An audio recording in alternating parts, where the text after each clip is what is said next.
Yo, what's up, guys? It's your boy Looney. Today was another wild day. Stocks and crypto pumped early and then dumped throughout the day. We're seeing volatility everywhere. There's still plenty of uncertainty with Trump and China, and even yesterday's AWS outage, the market can't seem to find a clear direction. So in this video, I'll break down what happened, what I did today, and how I'm positioning for what's next. But before we get into it, quick shout out to the Discord. It is free to join, and I also offer a premium membership for $8 a month, and it gives you access to one-on-one coaching, trade callouts. I have an option selling course. I do giveaways and more. You can check it out. All the links are in the description.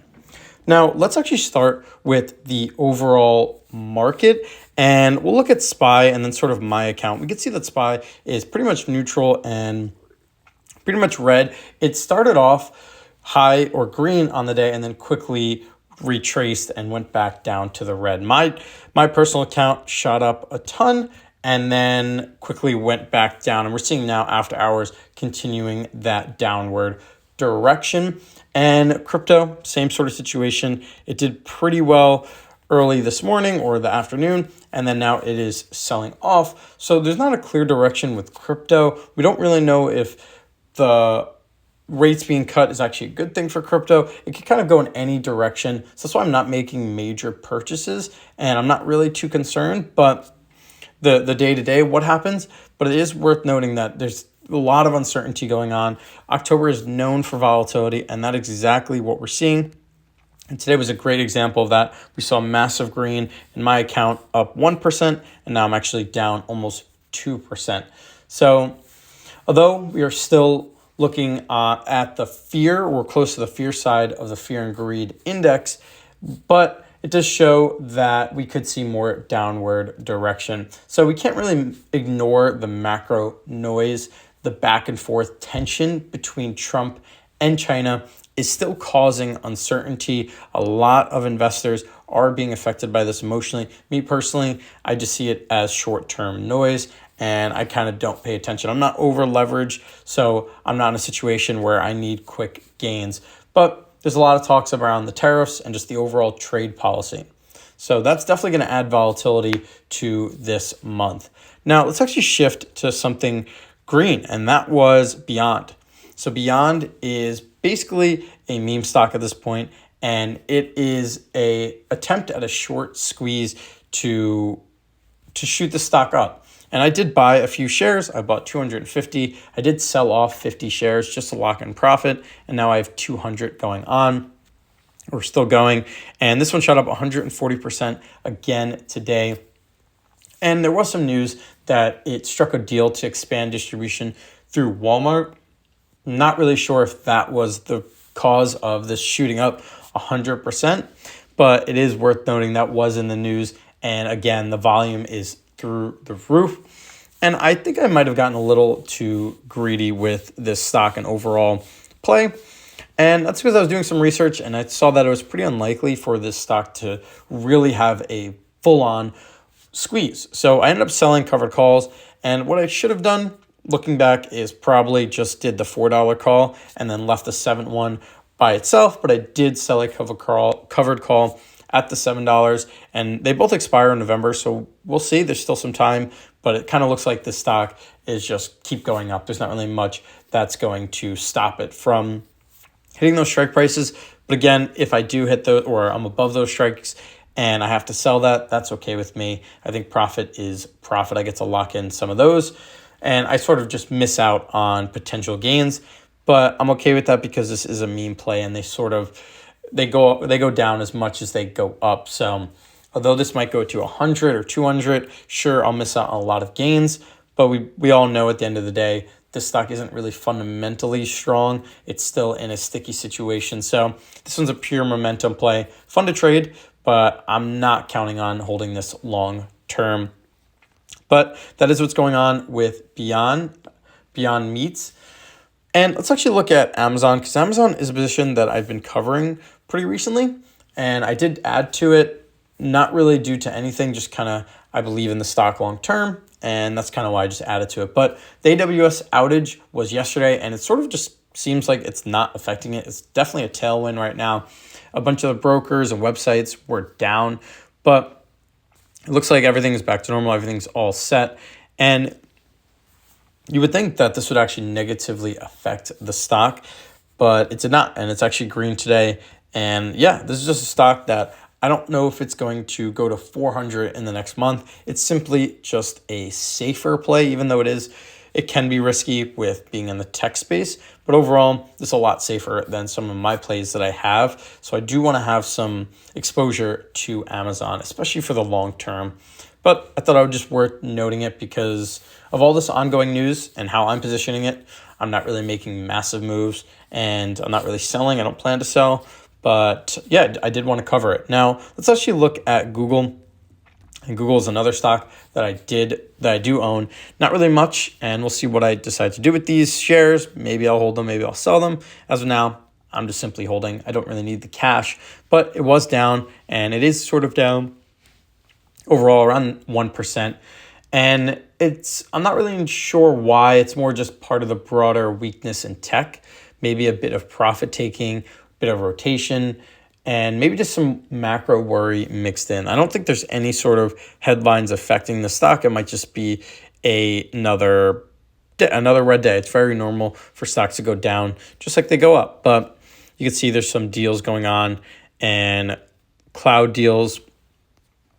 And then I guess the stock fell because OpenAI unveiled ChatGPT Atlas. I'm not really sure if that's going to affect it that much, but it is worth noting that that could be a possibility why it was down today. Don't really plan selling it long-term position again, or it is one of those safer stocks, might just sell fully and rotate it back into Amazon and just build that position out. But let's just go back to my portfolio and what I did and what my portfolio is doing because it is red in the day. And that's normal. Volatility is very normal. I'm okay with this volatility. I do have a lot of stocks that swing a lot, like Riot and Mara, Open Door, a lot of hype names. So this volatility, I signed up for it. I do own crypto. So I am aware of the risks when it comes to these sort of investments. But it is worth noting that a lot of my shares or my stocks did sell off, and I am in the red pretty deep. This past week, I am down 2%. Past month, I'm slightly red, but I'm still green long term. Year to date, up 25, and then the 1 year, 40%, all time 57%. So I didn't really add too much today. I think I bought some HIMS, and I actually opened up a sell put on a HIMS leverage trade, and I give these sort of trades to my Discord. But I opened up a HIMS $8 put. I think it's glitched out because it's saying I'm up 97%. So I think because I opened this pretty late in the day, pretty close to when the options kind of close at around that 4 o'clock mark.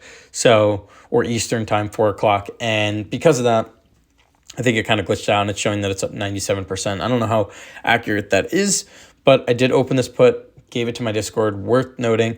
And I think I bought like 1 or 2 shares of HIMS. Let me actually pull up HIMS.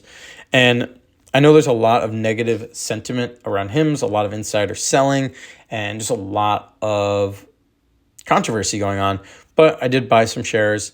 As long as it's under 50, I think that's a good time to buy. It might not be the perfect time, but that's okay. I don't want to time this perfect. I'd rather just stay invested and let time do its thing. So if this stock drops to $25, which it might not, I'll just simply keep buying and just buying those dips, trying to accumulate shares, get 100 shares, maybe run covered calls and do some option strategies. But this is my strategy with HIMS. I know it's not a safe long-term play, but it is a volatile name. And I do like this stock, so that's why I have been adding to it. This isn't really a swing play for me. It's really just I'm letting time do its thing. We'll see where it ends up. Maybe it might wreck my portfolio, maybe not. But I am just simply holding, not really in a rush to need the cash or rotate into something else. So just holding it. And again, I have that leverage sell put on HIMS or HIMZ. And I think it's a 2 times leverage. If I would just look at it again, yeah, it's a 2 times long ETF. So I have that one on my radar and actually ran a option contract. And I believe that's the only one. I did end up closing a few Options today, I think I closed, let's see, I think I closed some Oscar, I closed a Tesla one, open, and a SPY one. This one was just a gamble. And then SoFi, I have to roll a bunch of covered calls, so that's why I'm pretty red. And that goes to show you that covered calls aren't perfect, and many people might have just told me to buy the contracts back and just kind of let the shares do its thing. But I don't really mind it, to be honest. I do have the cash on the sideline to work with what's going on, to roll these and just manage them. Will I sell these shares off with my covered calls at some point? Yes. And I'm not sure if I'm going to sell all of them. I'll probably sell like 10 to 20% of my shares, more likely with Riot than SoFi, just because Riot takes up 30% of my portfolio, or 29%, and I also have crypto. So I feel as though I'm a little too exposed to crypto, and I do want to take profits. So I don't want to be in a situation where I'm holding that bag and I just end up round tripping, because I can't really sell any crypto because I'm not really green. So even though I'm dollar cost averaging, not really a need to sell, because I'd be selling for a loss. At least with Riot, I'd be selling for a pretty big gain, around 117% gain right now. But we'll see. We'll see if crypto keeps going in this direction to the downside, or it changes direction. But just a recap of everything, because here's where I'm at and what I'm doing going forward. I have a small size play on BYND or Beyond. That one is very short term, not really planning to hold that one long term. I am holding cash for opportunities. I didn't really mention that too much on this video, but I do have around 11,000 in cash, and 9,000 of that is in options right now. So I'm pretty much ready to deploy that cash. And then if I am, then I'll be left with like $2,000 cash, and I'll have a lot less, but that's fine. I will probably take profits if that's the case, because I do want to be holding cash, because as soon as this market turns around, having cash on the sidelines will be important. And that's sort of why I started to be margin account, is for that opportunity if we do see some sort of April opportunity once again. But I am using volatility to my advantage, selling puts on red days, covered calls on green days. October is known for big swings. And with the Fed meeting and the Trump-China headlines, we could see even more volatility ahead. So even though my portfolio is red today, I am focused on consistency, managing risk, and letting time do its thing. Until next time, peace.